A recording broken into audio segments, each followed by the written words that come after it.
فكرة المحددات بتتلخص في 3 نقاط رئيسية، لو انت فهمتهم هيبقى بالنسبة لك الدرس ده سهل، وهو الصراحة الدرس ده سهل وجميل وممتع كده. فتعالى كده واحدة واحدة نعرف ايه هي الخلاصة او ايه الزتونة في درس المحددات بتاعنا.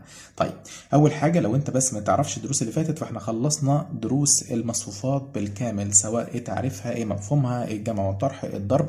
وهي فكرة المجموعة دي ان احنا بنبقى عارفين ايه اهداف الدروس، بمعنى ان انا مش بدخل في تفاصيل الدرس، ولكن مش بحل يعني مسائل، ولكن بدخل في ايه الفكره العامه بتاعت الدرس ده. فندخل بقى دلوقتي بالنسبه للمحددات. المحددات يا جماعه دي يعتبر صوره تانية او الصوره القيميه للمصفوفات. بمعنى ايه؟ المصفوفه كان يبقى يرمز لها بالرمز ده، صح؟ بس انا ما كنتش بعرف دي بتساوي كام. المحدده بقى هي هتجيب لي قيمه المصفوفه دي.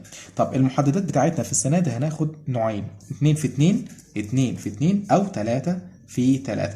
ده بمعنى كده ايه البلدي. طب 2 في 2 دي ده بالنسبه لمين؟ بالنسبه للمصفوفات. طب بالنسبه للمحددات اسمها من الرتبه الثانيه، يبقى هناخد حاجتين من الرتبه الثانيه او من الرتبه الثالثه. وطالما انا قلت لك انا هعرف قيمتها، يبقى المحدد ده هعرف ده بيساوي كام. بيساوي كام؟ انا مش فاهم اي حاجه. تعال نشوف دلوقتي احنا هنعمل ايه. بالنسبه مثلا لو انا جبت لك محدد وقلت لك يا سيدي المحدد بتاعي ده 1 2 0 او 0 سالب 1، يلا انا عايز اعرف قيمته. بعمل ايه؟ هسال سؤال واحد فقط لا غير، وهو ده هيجيب ايه مفتاح الفيديو بتاعنا، اللي هو فين القطر الرئيسي؟ اللي هو ده القطر الرئيسي زي ما احنا قلنا قبل كده. يبقى هجيب ده قيمته ناقص قيمة المحدد بتاعنا. يبقى أقول لك 1 في سالب 1 هيديني سالب 1، ناقص ده في ده 2 في 0 اديني 0، يبقى هيساوي سالب 1. وأنا كده جبت قيمة المحدد. هي دي الفكرة الرئيسية؟ هي دي الفكرة الرئيسية. تاني ناخد مثال تاني. يبقى المحددات بالصورة البسيطة بتاعتنا هناخد 2 في 2 أو 3 في 3. أدي 2 في 2 صح؟ بس ده 2 في 2 ده بيننا وبين بعض. 2 في 2 ده احنا كنا بنتكلم على المصفوفات في المحددات اسمها الرتبه الثانيه. طب الرتبه الثالثه يبقى 3 في 3. طيب خلينا ناخد مثال تاني. لو انا قلت لك مثلا 1 0 2 سالب 1، يعني هو ثابتين على سالب 1. طب خليها سالب هنا وسالب هنا، ماشي. وهنا يا سيدي خليها 1. انا بحاول اخد بس ارقام بسيطه. طب فين القطر الرئيسي؟ اللي هو ده القطر الرئيسي. طب يعني بعمل ايه؟ بقول لك ده في ده ناقص ده في ده. سالب 1 وسالب 1 يديني 1، ناقص 1 في 2 2، يبقى النتيجه تطلع لي بسالب 1. فاهم الفكره؟ طبعا بالصدفه ان الرقمين دول زي بعض. يبقى فكره المحددات ببساطه ان الرتبه بتاعتي ببدا احل بيها. الرتبه الثانيه هي دي الطريقه بتاعتي. طب لو الرتبه الثالثه، ايه معنى كلمه الرتبه الثالثه؟ يعني هلاقي 3 صفوف و3 اعمده. فلو حبينا مثلا قلت لك مثلا 1 2 3 0 1 2 0 0 2 1، خلاص. طيب انا عايز ابدا اعمل ايه؟ عايز ابدا اعرف قيمتها دي بتساوي كام. هبدا اجزئها او اجسمها او اصغرها لمحددات صغيره. دي المحدد الصغير اللي هو 2 في 2. فاعمل ايه؟ هقول لك بص، انت شايف ده؟ هبدا اقول لك داري بقى الصف بتاعه وداري العمود بتاعه. يبقى طلع لي مين؟ طلع لي المحدد الصغنوني ده اللي هو 1 و2 و2 و1 بس. يبقى هقول لك 1، بعد كده في المحدد الصغنون اللي هو 1 2 2 1. بعد كده اعمل موجب ولا سالب ولا ازاي؟ في حاجه اسمها قاعده الاشارات، ماشي، اللي هي ايه؟ موجب سالب موجب سالب موجب سالب موجب سالب موجب، ماشي. وطبعا احنا الاشارات دي احنا مش طلعناها كده هبلي. ده المحدد الاولاني، العنصر الاولاني 1 1 1 1، يعني هنا كم موجب؟ عدد زوجي، تمام، يبقى يديني عدد موجب. ولكن انت في غنى عنك انت تعرف القاعده دي، انت بس خليك عارف قاعده الاشارات بتاعتي، تمام. طيب هنا انا خدت، انا مش انا عملت، لو في حاجه بس ما قلتهاش. انا دلوقتي ليه مسكت الواحد ده؟ انا هقول حاجه بسيطه. انا عايز اصغر المحدد الكبير لمحددات صغيره، فهمسك صف او اي صف في المحددات دي، او امسك عمود وابدا اتحرك بيه. فانا لو مسكت الصف ده، خلاص همسك الصف ده، يعني همسك الواحد والاثنين والثلاثه. همسك الواحد، تمام، وهمسك الاثنين وهمسك الثلاثه، ماشي. الواحد هنا اشارته ايه؟ موجب، خلاص. الاثنين اشارتها سالب، يبقى يقول لك سالب 2. الثلاثه اشارته ايه؟ موجب، يبقى يقول لك موجب في المحدد الصغنن بتاعها. بجيب المحدد الصغير ازاي؟ مسكت الواحد اداري صف وعمود اطلع القيمه بتاعته. مسكت الاثنين اداري صف وعمود واطلع القيمه بتاعته 0 0 2 1 0 0 2 1. مسكت الثلاثه اداري الصف بتاعها والعمود بتاعها كله طلع لي 0 1 0 2، تمام اهي، خلاص. وابدا بعد كده ايه؟ اجيب قيمه المحدد الصغنوني. 1 في 1 ناقص 2 في 2، نفس الكلام. 0 في 1 ناقص 2 في 0، وهكذا. دي هتطلع بكام؟ 1. طبعا هنا 1 في 1 1 ناقص 2 في 2 يديني 4، 1 ناقص 4 يديني سالب 3، خلاص دي قيمه. بعد كده ناقص، طب دي في دي ناقص دي في دي يديني سالب 2 في صفر يديني صفر. طبعا دي في دي ناقص دي في دي صفر صفر، خلاص كلها اصفار هيديني نتيجه بسالب 3. عشان كده انا بس هجيب لك ارقام بسيطه. واحد يقول لي طب سؤال يا مستر، ايه يا باشا دلوقتي ينفع اخد العمود ده؟ ينفع، عشان كده انا كاتب الارقام بتاعته كده. لاحظ نقطه مهمه، خد ارقام سهله. هو 90% في الامتحان تمام هيديني معادله او هيديني اسف محدد هيكون سهل عليا. يعني بالشكل ده انا المفروض اخد العمود ده. ليه؟ لان العمود ده لما اجي استخدم الصفر هنا والصفر هنا هيطيروا لي الدنيا خالص. فهنا كده مش محتاج غير الواحد، والواحد اشارته بالموجب، يعني ده حل اخر اهو. خلاص هيديني ايه؟ هقول الواحد في المحدد بتاعه اللي انا هيظهر اللي هو ده 1 2 2 1، وابدا اعمل عمليه الضرب عادي جدا. 1 في 1 في 1 ناقص 2 في 2 ب4 يديني نتيجه بكام؟ يديني نتيجه بسالب 3. كده انا حليت ايه؟ حليت المحدد بتاعي ده بطريقتين. الطريقه انت مسكت اي صف او تمسك اي عمود، والطريقه الثانيه انك تمسك عمود او تمسك ايا كان يعني صف العمود يكون سهل، يكون فيه الاصفار كتيره. خلاص اكتر حاجه يكون فيها اصفار امسكه وابدا حل بيه. احل بيه ايه؟ بقاعده الاشارات. يبقى الفكره بتاعت المحددات تاني، انا عندي محددين، محدد بالرتبه الثانيه او محدد بالرتبه الثالثه. المحدد اصلا بيتحل ازاي؟ بضرب عناصر القطر الرئيسي ناقص عناصر القطر الثاني. خلاص كده؟ طب خلصت. نمسك بقى بعد كده، ركز معايا عشان في دوشه بره. نمسك بعد كده دروكيت المحدد الرتبه الثالثه. المحدد الرتبه الثالثه بيتحل برضه بقاعده الرتبه الثانيه، بس ببدا اصغره، وقلت لك على الفكره الرئيسيه بتاعته. خلاص في حاجه بقى مهمه، محدد المصفوفه المثلثيه. ايه معنى كلمه مصفوفه مثلثيه؟ المصفوفه ماشي المثلثيه، والله في مصفوفه يعني ايه مصفوفه. طب مثلثيه يعني ادي مثلا عناصر لو قلت لك 1 و2 وهنا في عنصر صفر فوق او صفر تحت، ساعتها اعمل احلى حل. هقول لك اضرب لي عناصر القطر الرئيسي كله، يعني ده هيساوي كام؟ 1 في 2 على طول بيساوي الاتنين.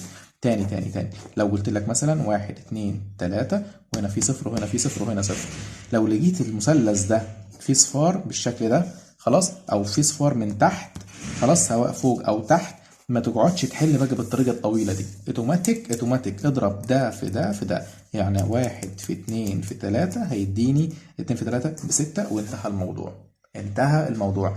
حلو انك انت تستخدم الآلة علشان تتأكد من حلك، لكن ما ينفعش تستخدم الآلة تحل بيها، لانك ساعتها هتضيع الدنيا تماما ومش هتعرف تستخدم في المسائل بتاعتك. طب تعالى بقى ناخد الفكرة اللي وراها. وهي ان لو جاب لي مثلا كاف في ألف محدد بتاعها ماشي، والمصفوفة دي اللي هي ألف كانت على الرتبة الثانية، يبقى ساعتها كده أطلع الكاف دي أو أقول لك كاف دي بتساوي كاف تربيع في قيمة المحدد بتاعي.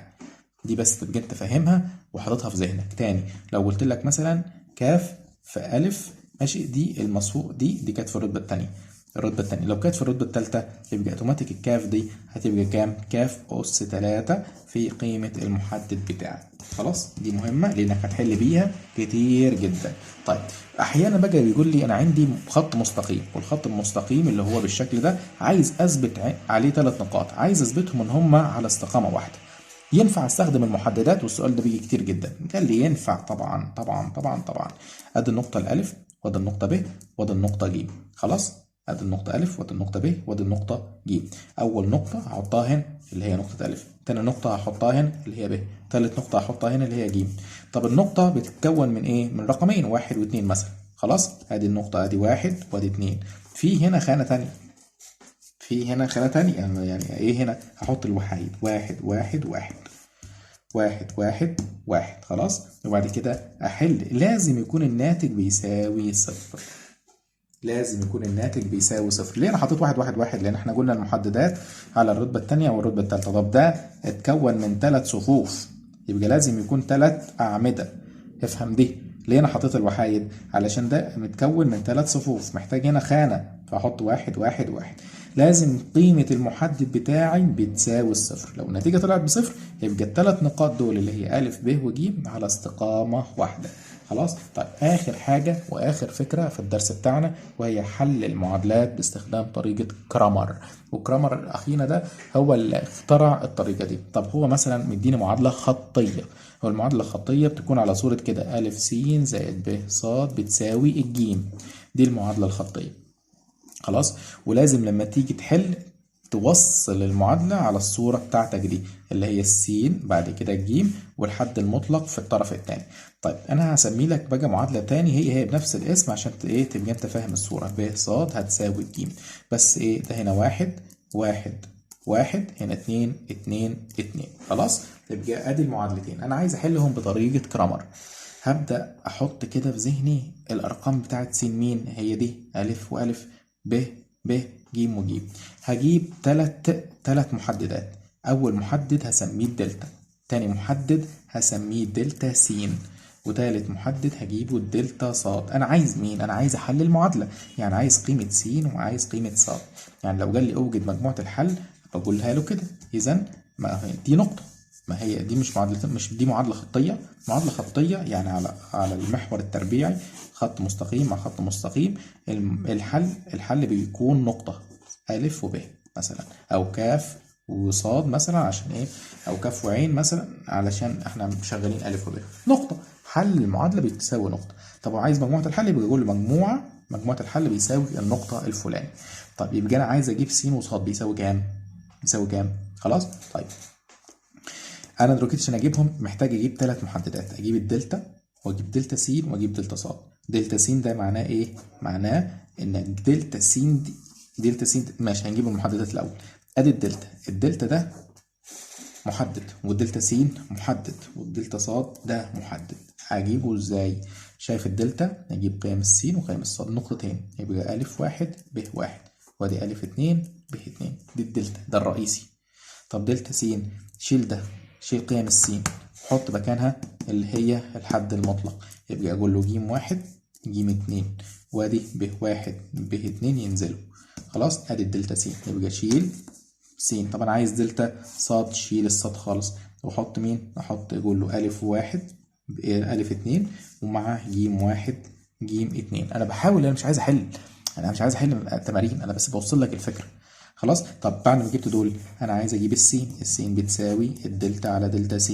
خلص الموضوع. بس الصاد بيساوي كام؟ دلتا على دلتا صاد، وخلص الموضوع. هي دي الفكره. بس عذرا لا استنى، دلتا س على الدلتا بتاعتي. تمام. بعد كده نفس الكلام، الصاد بيساوي دلتا صاد على الصاد بتاعتي. خلاص. طيب يبقى كده انا خلصت السين وجبت خلصت الصاد، يبقى انا بجيب الدلتا، بعد كده بجيب الدلتا س بجيب الدلتا صاد. طب لو انا عندي معادله اكبر من كده، س وصاد وعين، س وصاد وعين، معادله، ثلاث معادلات نفس الفكره بالظبط. اجيب دلتا س دلتا صاد دلتا عين. ماشي. ببدا اتغير منهم دي واغير دي واغير. فاهم الفكره؟ ما تلخبطش علشان تطلع القيم بتاعتك سليمه. بعد ما جبت السين والصاد اقول له اذا مجموعه الحل بتاعت المجموعه ماشي، وقلنا دي هتكون نقطه س وصاد، لازم توصلها للمستوى ده او للحل ده. يبقى انا دلوقتي لما يقول لي حل معادلات كرامر مش عايز اوصل لك افتح لك. يعني بص هنا شايف مثلا ادي المعادلات دي، شايف دي معادله ومعادله ومعادله. طب دي مترتبه ودي مترتبه، هل دي مترتبه؟ مترتبه. بس بص هو يجيبهم لك بالشكل ده مش مترتبين. خلاص يبقى ترتبهم لي بصوره المعادله الخطيه. بعد كده بعمل ايه؟ بجيب دلتا س دلتا ص ادي دلتا عين. اهم حاجه ترتب لي الدلتا صح. خلاص مالكش دعوه بالحد المطلق، عشان كده هنا ما دخلكش حد مطلق، وهكذا. نفس الكلام في المعادله الخطيه العاديه. بص ممكن يجبرك في الامتحان انه يقول لك حل لي بطريقه كرامر. لو اجبرك يبقى لازم تبقى انت عارف الفكره دي. لو ما اجبركش يبقى طبعا طبيعي هتحل بطرق تانية هناخدها فيما بعد اسهل من كده. لو انت عندك اي سؤال سيبه لنا في الكومنتات، ولو انت وصلت لغايه هنا يا بطل ما تنساش اللايك الجميل علشان زمايلك. سلام.